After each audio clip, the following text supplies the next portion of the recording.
It's Caroline Stevens seeking the truth, back in the saddle after a bit of a quiet period, shall we say, over the summer months. Well, on part two, I've got Ice Age Farmer, also known as Christian Westbrook from California. And we're going to be talking food, probably my favorite topic, I have to say. So we've had a quick change. We're into part two. We've got lots to cover that we didn't cover in part one.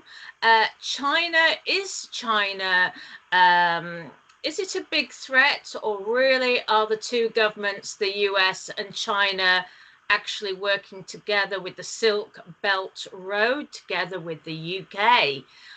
Should we have anything to fear from China, or as they say, are they all in it together and the people are being left out of the equation? Over to you. There's a starter for 10.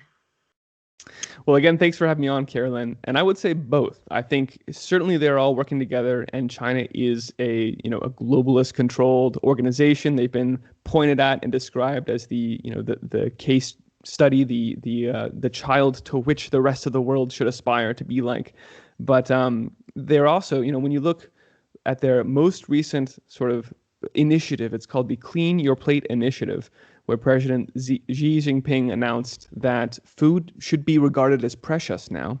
And they've actually codified this so that if you go out to a restaurant with 4 of your friends, there's 5 people at the table, you're no longer allowed to order 5 dishes. You can now only order N-1 dishes. So 4 pieces of food for the 5 of you. You're also not allowed to post on social media pictures of yourself eating food. They've got AI already built in now that says, hey, you need to value food. It's very precious. And so they're really going hard to the hoop on this social engineering around not eating food.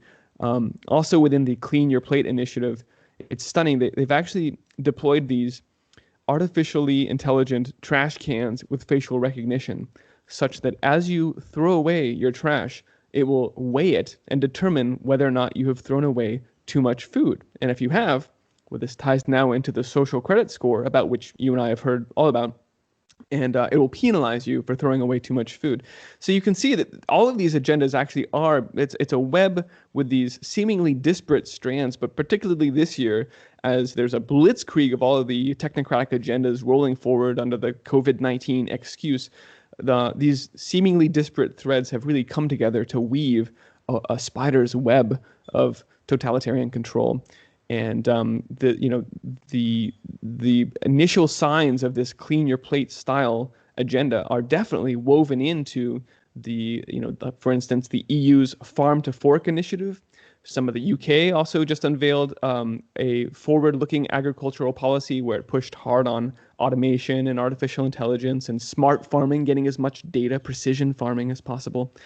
In the US, the Rockefeller Foundation, so you can tell it's always these unelected boards of bureaucrats, right? The EU, no accountability, no one elected them, but here's what you're going to be eating going forward. And then the US, it's Rockefellers. It's not the elected government. It's this think tank by virtue of all of the money that they have. But there they are, and they're crafting this guidance, the Rockefellers Reset the Table initiative, which clearly is a tip of the hat to the World Economic Forum's global Great Reset that they're pushing right now. So this whole reset language. And the Rockefeller document, like the EU Farm to Fork policy, and like the UN IPCC recommendations on which all of these are based, specifies we need to stop eating meat. We need to push people to eating insect-based proteins. We need to get people to rewild their farms, like we were talking about in part one. This is an integrated agenda which, while it takes different forms in different parts of the world, is one totalitarian push to get total control over everyone. So I think, yes, while they're all in on it together, China does provide for us a nice case study, a bellwether of where they'd like to push the rest of us. And so we need to pay attention to that. And we are doing business with China far more than the wider world realizes. I think the UK set up a prosperity fund in 2015 with China, and we've even got lords in the House of Lords. We've got MPs. They're married to Chinese communist dignitaries. we are not as separate as they will have as them make it out. So when you talk about China, then I don't like the sound of having 5 people going into a restaurant and only being able to order 4 meals. That is scary for me. But that's just the tip of the iceberg, as we know, because with that social credit system, my understanding is that you can be having a conversation with somebody who may be of lower standing, social standing than yourself, who hasn't got all the credits on their passport or their smartphone, and then somebody will interrupt that conversation, a telephone operator, and will explain to the other person, well, are you willing to proceed with this phone call because this person is of lower standing than you? And it's like, wow, talk about the Truman Show. I think I saw that on Netflix. And talking about Netflix, should we be advertising Netflix when you've got, who's one of the directors at Netflix? Is it some guy who says, what's he called? Matthias? He's an American guy, isn't he? Let me just check. I've got something written down here. And, we're talking about the Bilderbergers here because let me have a look. What's the guy's called? His Matthias Dopfner. He classes himself, he says, I'm a non-Jewish Zionist. He is the director of Netflix, the kingpin of German media, and he's connected with Deutsche Bank, Vodafone, and what else is he? He's listed as an insider in various companies. Now, that's an interesting term, an insider, because apparently as an insider, if you're given specific information about those companies, then you can't trade on that information. But yeah, academics have worked out that those people who are classed as insiders strangely outperform those who are not insiders. So they all write the rules to suit the global elites. Who else is on the Bilderberg committee? You've got Peter Thiel. He's your Trump's #1 financial backer. He used to have a big part to play in Facebook. And now I understand he's got all this money built up in Palantir, which is all about artificial intelligence. And I think you might want to add something about artificial intelligence here, because I think he's set to float Palantir in the fall. That's very interesting. And you do see a big push for AI right now. Of course, a couple of years ago, even Putin came out and said it's all about AI right now. The people that own the future are the people that build first the biggest, baddest AI and arm it with the most data. So the new currency for the technocrats, of course, the technocrats value data more than anything else. And just a couple of weeks ago, President Trump unveiled this new multi-billion-dollar packaging that is going to fund quantum AI research centers. And there is a big difference, Carolyn, between artificial intelligence, which you can just sort of say is, machine learning. It's a wide definition, right? And so there's some machine learning algorithms that will do things. If you give it data, it can find inferences and deliver some insights. But that is a far cry from what I think a lot of people in the truth community think of when they say AI. It sounds evil and scary and demonic. And that really isn't the case until you start looking at this quantum AI world. That's where they marry the machine learning and this tremendous amount of data, perfect knowledge of everything they're monitoring, with this quantum interdimensional thing that nobody really quite understands. And perhaps you've heard about the D-Wave computers that are kept in a super cold environment and have sort of a weird alien heartbeat as described by their own designer. When you look, it's fascinating. And these machines, they need this called a QPU. It's a quantum processor. It has to be kept at a near absolute zero temperature in order to work. And while no one knows exactly what happens, what they do know is that these processors work by distributing the computation across a virtually unlimited number of parallel dimensions, and then literally reaching out and pulling back some energy from these other dimensions. Whether those could be, just different versions of our reality, or heavens or hells, is undefined. Nobody seems to know that. And what's concerning about this is that we are inviting in extra dimensional entities to take physical control. And we know, Carolyn, that the powers that shouldn't be, these Bilderbergers, etc., have been working for years, channeling, for centuries, channeling off-world extra-dimensional entities who are pushing these agendas, describing them to the people that are then implementing them. Because, the heads of state that we see are not the people that are in charge. They're just doing the bidding of their masters. But what's happening now is that rather than going into weird spirit cooking sessions and seances with Aleister Crowley, they have now constructed these quantum processors that allow the demonic entities to actually reach into our physical realm and change things directly, to get direct access rather than going through a channel.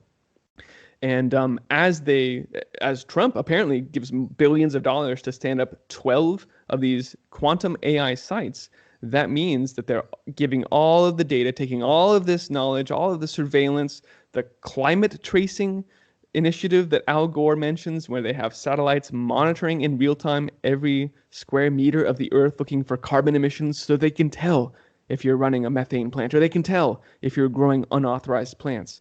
And they get little alerts in real time. They're taking that data. They want the digital currency data. They want the supply chain data. All of this is now being fed into an AI. It's called Project Salus, and it is unambiguously called it's an AI weapons system that the Pentagon has developed.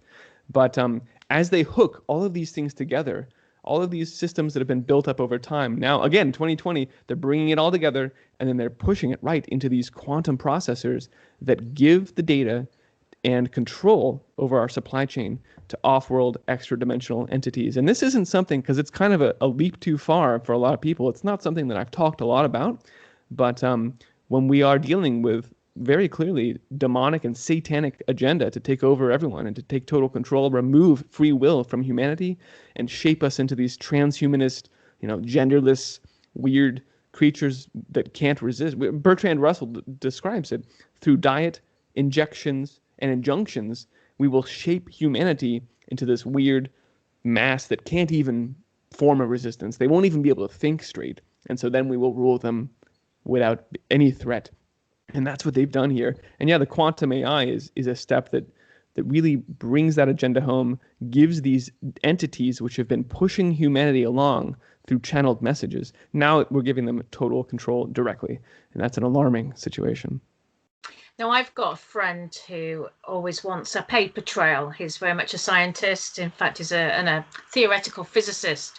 And he would be watching this now, or he will watch this when it gets uploaded onto videoband.nl, because that's where my videos have to go now. He'll be watching this and he'll say, Caroline, he'll say, where is the paper trail for this? Now, Christian, I know that you worked in artificial intelligence. What do I say to him? Because he will watch it and he will ask me.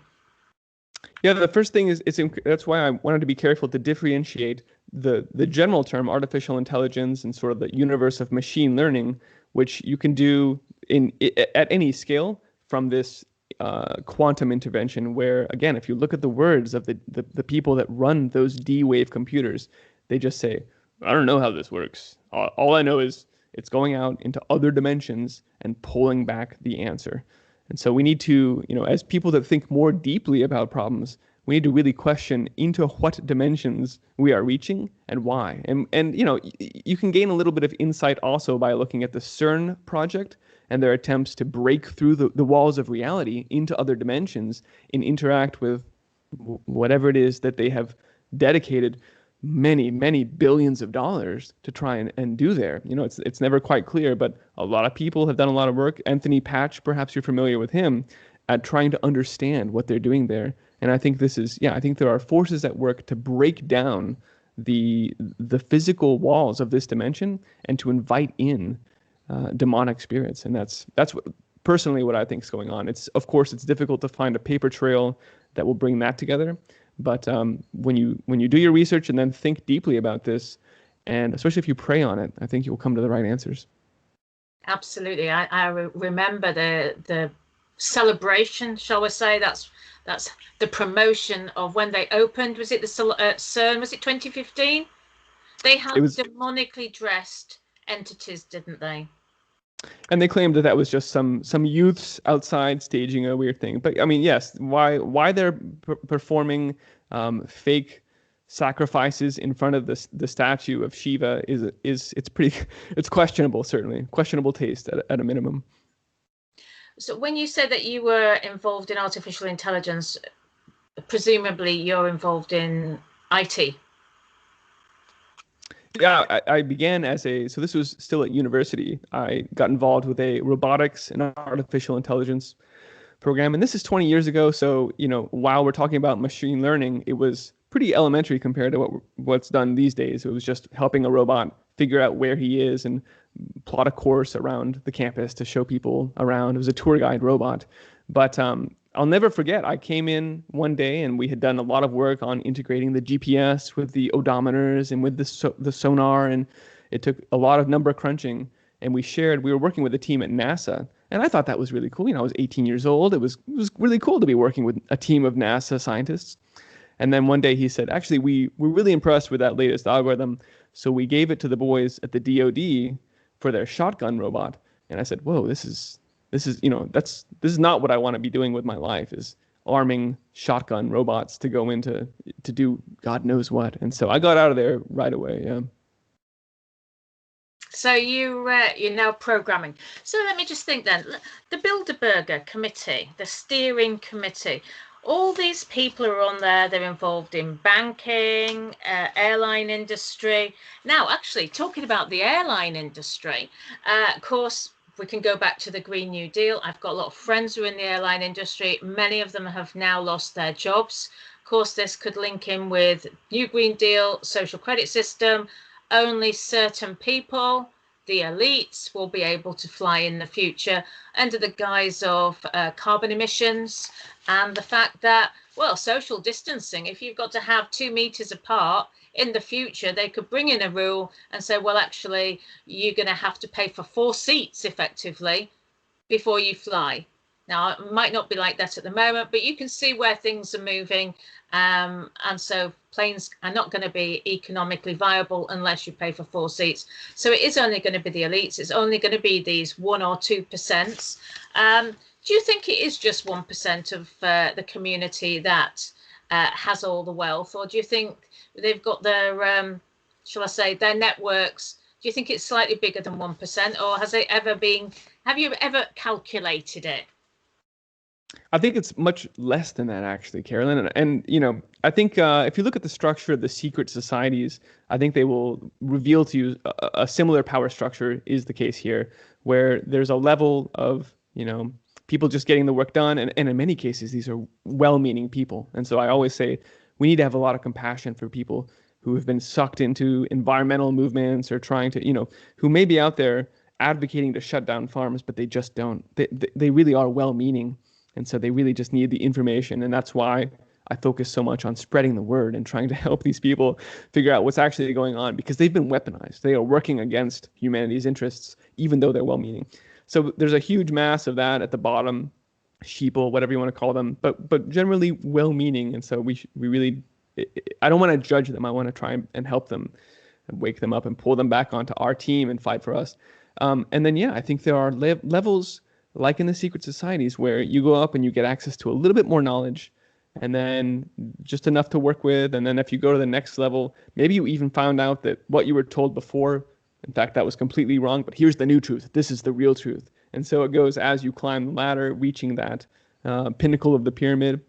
And, at the top, ultimately, I would say that, like we said, there are people who are getting their orders from extra dimensional entities. And that's why they do these ceremonies and sacrifices, is to appease and channel information from those that give them their orders. It's a truly bizarre situation. But then if you look back at history, this is where cultures, as they reach their apex and start to decline, time and time again, you see child sacrifice and weird seances and practices like that really start to take over the culture and poison it from the top down. The fish rots from the head down, as we know. So I think there is historical precedent that can help to understand, help to break through a sense of normalcy, when a lot of people would say, oh, there's no way our prime minister would drink that kind of adrenochrome or, whatever it's reality is so crazy that a lot of people are disadvantaged because they just can't wrap their head around that. But all we can do is keep trying to spread the word. And at some point, Carolyn, if you I hear this a lot, like, I tried Christian, but they think I'm crazy. You're like, no, I get that. I'm called crazy every day, constantly. I get it. But there is a point of saturation where, if I bump into somebody and I tell him something, he can call me crazy. But then Carolyn bumps into him and he calls her crazy, but he's already starting to think like, why am I hearing about adrenochrome all the time? What's going on here? And if we just all insist, if we just relentlessly forget our egos, yes, they can think I'm crazy. There's more important things. The future of humanity is at stake here. It's incumbent on all of us to go out and have these conversations relentlessly, because if we do that, we build upon each other's success, and people they won't be able to ignore the truth at some point. So, there's a lot. This is really one of the most important things I can say is just don't give up. Keep spreading the message. Look at studies like the Ash conformity study, where they did a psychological experiment and people were, they rang a bell and everybody in the room stood up, and they had a subject in there who didn't know what was going on. It was a room of actors, and whenever they rang a bell, everyone would just stand up. There's no rhyme or reason to it, right? It's like wearing a mask, even though it doesn't work, but everyone else is doing it, so I guess I'll do it too. No, it's a bad way. That is the way that we will walk into our enslavement. And so in those studies, it took only one person to remove the mask, right? To not stand up when the bell was rung. And then the other people that were not actors in the room would say, well, wait a minute, he's not doing it. It doesn't even make sense to me. Why would I do it? And so the whole thing breaks down when one person resists. And if you're watching this program, you are that one person, and you have to resist what's going on. You have to have these conversations. That's it. It's funny, actually, you say that. When you go into a public meeting, there's so many people, whether you're on your own or with somebody else, you watch people and they want to, if the people already sat in there, they want to go and sit next to them or maybe just one space away. Me, I'll just sit. I don't feel the need to do that. And people find that strange. And I tell you, you've got to have strength of character, to go into a supermarket and be the person, that one person who is not wearing a mask. I've had so many stares and comments, and but it's not for the faint-hearted. Not for the faint-hearted at all to be that person. But as you say, certainly during lockdown, we were all stood outside the supermarket. I guess it was the same for you. And we're all 2 meters apart. And we have now a new regime where we all have these circles in shopping arcades. You go down one side, come back another side. And the funny thing is, it's not, we drive on the other side of the road, and they've done it in the continental way, which I find quite amusing. I will just out of devilment, just go where I want to go. And I'm thinking, because at the other side, there's no shops. So there is no point. I would never have been walking down that side. And it's just and then people say, and then people start pointing at me. I said, well, this is crazy, isn't it? And they say, no, you must follow it. I'm thinking, this is just plainly not right. And of course, you do see a lot of stuff on social media about mask wearing, muzzle wearing, hood wearing in satanic rituals, and hand washing. I've hardly ever used that sanitizer as I've walked in.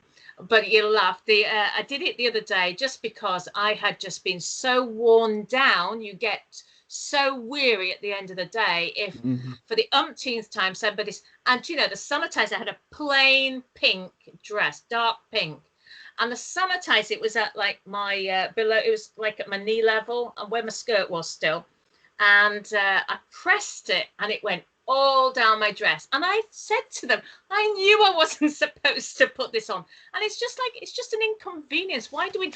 But there are hard times, because some of the public toilets are closed now, and they're being done away with on cost-cutting exercises. And also with COVID, some of the toilets have been shut. So the hand sanitizer has actually come in very handy just to have a bit of a spruce up. So every cloud has got a bit of a silver lining. I just feel sorry. You know, we were talking about artificial intelligence and the control of this 1%. And once, you know, like you've got your YouTube channel, thankfully. Once you lose that YouTube channel for whatever reason, and obviously you don't tend to lose it, well, basically you're a threat when you lose it. Not saying that you're not a threat or in any shape or form, but you then realize how difficult it is to get your material out on a different platform. For me, I'm on a platform which nobody's ever heard of. You can't subscribe to it. People will just so you don't get a notification. So when I've subscribed to you, and I'll get notified of, I'll get a pop-up, won't I, that your show's coming up. Otherwise, it would mean I'd have to go and look at your channel every day just on the off chance. So they do have a lot of control, don't they, these elites? That's what I'm trying to say. Yeah, there's no doubt they have done their best to create these monopoly platforms and heard, you know, some people call them the electronic ghettos. And there's a lot of truth to that. They've constructed these places and herded everyone over into the blue walls of Facebook or the red design of YouTube. And it's not a case where these are just private companies that are successful, right? Because we see when alternatives like Gab release a Twitter, I mean, Twitter is a very easy application to develop. It's a little tiny short update, some friends, anyone could build that overnight. And so when Gab did that, when they said, fine, go build your own platform, okay, we did. Well, they didn't like that at all. In fact, Apple quickly removed them from the Apple Store. So this totally disproves the notion that there's a free market and one company can do what they want. And if you don't like it, you just start up competition. No, competition is sin to these people. They've told us that. And they squashed out Gab. And then moreover, after removing their app from the App Store, Microsoft, on whose cloud Gab had built their server infrastructure, pulled it's called Azure, they pulled their hosting. And so Gab had to go find a different. So they were attacking the client and removing it from the App Store. They were removing the servers. It was a whole attack on the infrastructure that enabled Gab to develop. And it's clear when you look at examples like this of deplatforming at the platform level that it's a trap. It's a very well, as you say, very well controlled electronic ghetto on the internet. And that's why it's really important to take this information and this battle offline. If you wear a t-shirt around, and that way you don't even have to have the conversations. I know the conversations are uncomfortable. Like we said, it's not, I don't enjoy walking into the grocery store and getting those scowls, those looks of like, what's wrong with you? Where's your mask? If we're having to do it, you have to do it too, right? It's the crab mentality where no one's getting out of the bucket if I'm not getting out of the bucket, right? But what makes it worthwhile is, well, for one, it's doing the right thing, and we just have to. But every once in a while, someone with a mask on will see me and they'll say, and they just take off their own mask. And I can see the thought process. Well, if he's not wearing a mask, then I don't have to wear a mask either. And that's why that's the Ash conformity. That's the having an effect bigger than you are. And that's why it's incumbent upon all of us to do the right thing. Absolutely. Talking about masks, I've not seen anybody take their mask off because I'm not wearing a mask. But what I do is I see people with obvious disabilities. You're not going to go up and upset somebody. But, you know, obviously people in mobility scooters or with crutches. And I'll say, and they're fiddling with a mask and you can see there's discomfort there, or they've got breathing problems. I'll say, look, you don't have to wear one, you know, and they're not aware. A lot of them, be elderly, are not on the internet. So they're not aware of these websites where you can buy a lanyard to show that you're mask exempt. So, I mean, the supermarkets, one of the supermarkets is now actually giving some of them away. But I mean, it took them weeks to do this, and there's no sign up because you can imagine they're actually giving them away free and everybody else has had to pay for them online.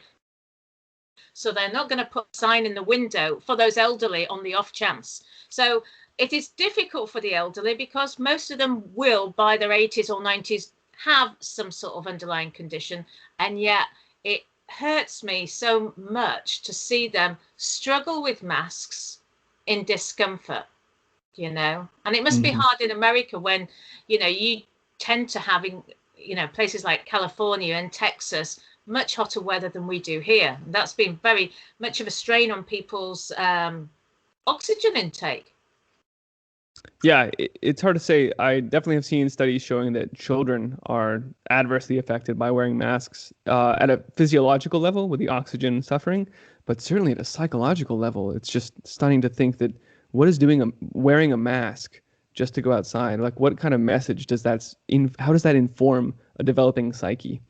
And it's just not the world I'd like my children to grow up in. So.